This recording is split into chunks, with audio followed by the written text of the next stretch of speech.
Students, I am Mohammad Zaid and today we are going to discuss the spherical capacitors. इससे पहले हम लोगों ने पैरेलल प्लेट कैपेसिटर्स और सिलेंड्रिकल कैपेसिटर्स पढ़े थे और एट द एंड हमने ये कंक्लूड किया था कि कैपेसिटर्स में जो कैपेसिटेंस होती है वो उनकी शेप और ज्योमेट्री पे डिपेंड करती है। अब इसी तरह से अगर हमारे पास कोई स्फेरिकल कैपेसिटर मौजूद हो और अगर हमें उसकी कैपेसिटेंस कैलकुलेट करनी पड़े तो हम देखना चाहते हैं इसकी कैपेसिटेंस कौन से फैक्टर्स पे डिपेंड करती है। सो फर्स्ट ऑफ ऑल आप अपने माइंड में एक आइडियल स्फीयर कंसिडर करें और उसी के मुताबिक हम कैलकुलेशन स्टार्ट करते हैं। सो सबसे आसान हमारे पास जो डेली लाइफ एग्जांपल्स में स्फीयर्स की आती है वो क्रिकेट बॉल और फुटबॉल की होती है। तो इनिशियली मैं एज्यूम करता हूँ कि ये मेरे पास सेंटर है और इस सेंटर के हिसाब से मेरे पास दो कंसेंट्रिक स्फीयर्स हैं। पहला ये वाला कंसेंट्रिक स्फीयर है जस्ट लाइक कि आपका क्रिकेट बॉल हो, और एक और स्फीयर है जिसका सेंटर अगेन सेम होगा और इसका रेडियस ये हो जाएगा। अब ये समझ लें आप इस तरह से कि ये सेंटर है, ये आपका क्रिकेट बॉल हो और ये आपका फुटबॉल हो। अब जो क्रिकेट बॉल है लाइक जो स्मॉलर स्फीयर है उसका रेडियस कम है, सो उसके रेडियस को लेट्स से मैं ए से रिप्रेजेंट कर देता हूँ। जो फुटबॉल है क्योंकि उसका रेडियस ज़्यादा है सो उसको मैं रिप्रेजेंट कर देता हूँ बी के साथ। और उसके बाद जो क्रिकेट बॉल है लाइक जो स्मॉलर स्फीयर है हम एज्यूम करते हैं उसके ऊपर पॉजिटिव चार्ज बिल्डअप हो रहा है, और उसके बाद जो आपके पास लार्जर बॉल है लाइक जो फुटबॉल है उसके ऊपर नेगेटिव चार्ज बिल्डअप हो रहा है। तो एक स्फीयर के ऊपर पॉजिटिव चार्ज बिल्डअप हो गया, एक स्फीयर के ऊपर नेगेटिव चार्ज बिल्डअप हो गया। जो पॉजिटिव चार्ज वाला स्फीयर है उसका रेडियस जो है वो कम है और उसको हमने ए से रिप्रेजेंट कर दिया, और जो नेगेटिव चार्ज वाला स्फीयर है उसका रेडियस ज़्यादा है और उसके रेडियस को हमने बी से रिप्रेजेंट कर दिया। तो इनिशियली हमें आइडियली एक गॉसियन सरफेस कंसिडर करना पड़ेगा। सो ए और बी के दरमियान में मैं एक और डॉटेड स्फीयर ले लेता हूँ जो कि मेरे पास गॉसियन स्फीयर कंसिडर होगा, और इस गॉसियन स्फीयर का जो रेडियस होगा इसको रिप्रेजेंट कर देता हूँ मैं स्मॉल आर के साथ। अब ये मेरे पास एक ओवरऑल सिनारियो है जो किसी भी स्फेरिकल कैपेसिटर के लिए है, और ए और बी जो दो स्फीयर्स हैं इनके दरमियान फ्री स्पेस मौजूद है और इस फ्री स्पेस की परमिटिविटी जो है वो एप्सिलॉन नॉट से रिप्रेजेंट होती है। सबसे पहले हम चार्ज पे बात करते हैं। इनिशियली हमने कहा था जब कभी भी आप चार्ज लिखना चाहें तो क्यू को आप लिखते होते हैं that is epsilon not E into A. Like ये हमारे पास चार्ज कैलकुलेशन के लिए जो एक्सप्रेशन थी। अब क्योंकि एरिया हमने गॉसियन सरफेस का लेना है, हम गॉसियन लॉ अप्लाई करें।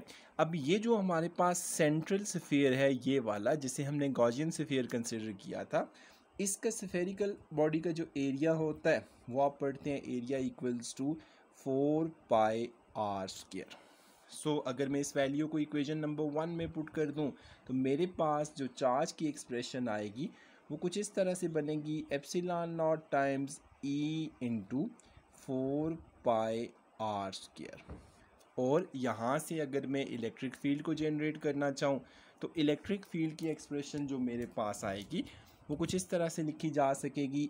इलेक्ट्रिक फील्ड को मैं सब्जेक्ट ऑफ द फार्मूला बना रहा हूँ और ये आपके पास Q इधर राइट हैंड साइड पे मौजूद होगा ऑलरेडी पहले से, और ये बाकी सारी एक्सप्रेशंस डिवाइड होंगी जिन्हें मैं अरेंज करके 4 pi epsilon naught R square लिख देता हूँ। सो मेरे पास इलेक्ट्रिक फील्ड की एक्सप्रेशन ये बन गई जिसे मैं इक्वेशन नंबर 2 का नाम दे देता हूँ। और इंटरेस्टिंगली आपके पास वही इलेक्ट्रिक फील्ड की इक्वेशन है जो कि हमने electric field for set of charge particles find किया था, ये जो पॉइंट चार्ज के लिए भी हमने कैलकुलेट किया था। सो इलेक्ट्रिक फील्ड तो हमें मिल गया, चार्ज की वैल्यू ऑलरेडी हमें नोन थी। अब हम लोग इंटरेस्टेड हैं कैपेसिटेंस फाइंड करने के लिए, लेकिन कैपेसिटेंस का फार्मूला होता है Q बाई V। तो आपको चार्ज तो पता है, आपको इलेक्ट्रिक पोटेंशियल पता नहीं है। तो अब हम इलेक्ट्रिक पोटेंशियल कैलकुलेट करना चाहते हैं। तो इलेक्ट्रिक पोटेंशियल के लिए अगर हम कैलकुलेशन करना चाहें तो हमने टाइप्स ऑफ कैपेसिटर्स स्टार्ट करते वक्त हमने डिफरेंट रिजल्ट्स लिखे थे।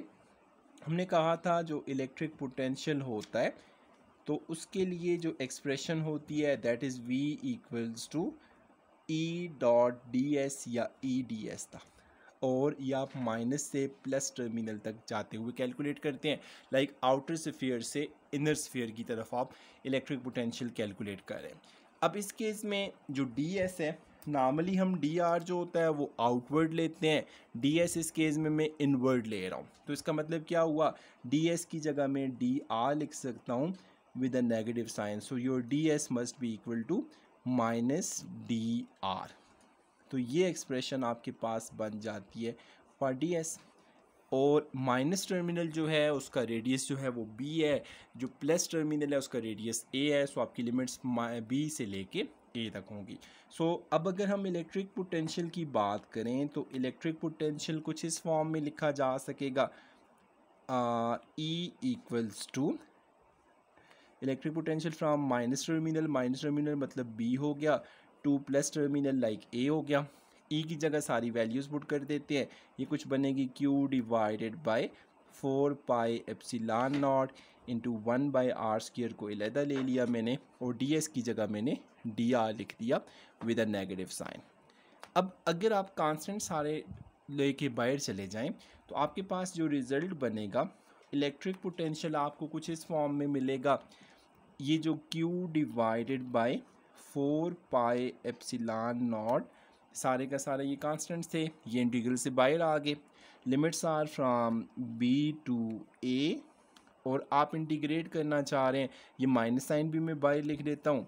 Are square 1 by R square D R integrate करें तो 1 बाई आर स्क्र को अगर आप पावर की फॉर्म में लिखें तो ये आर पावर -2 है और डी आर है।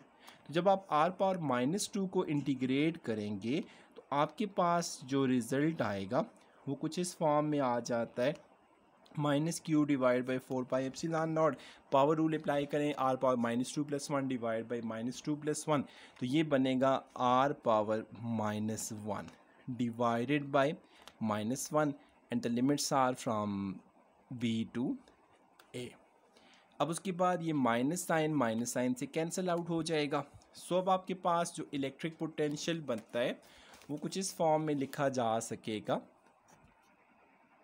Electric potential V equals to Q divided by 4 pi epsilon naught and the limits, sorry आपके पास यहाँ पे 1 बाई आर बच गया था, और लिमिट्स आपकी B से लेके A तक थी।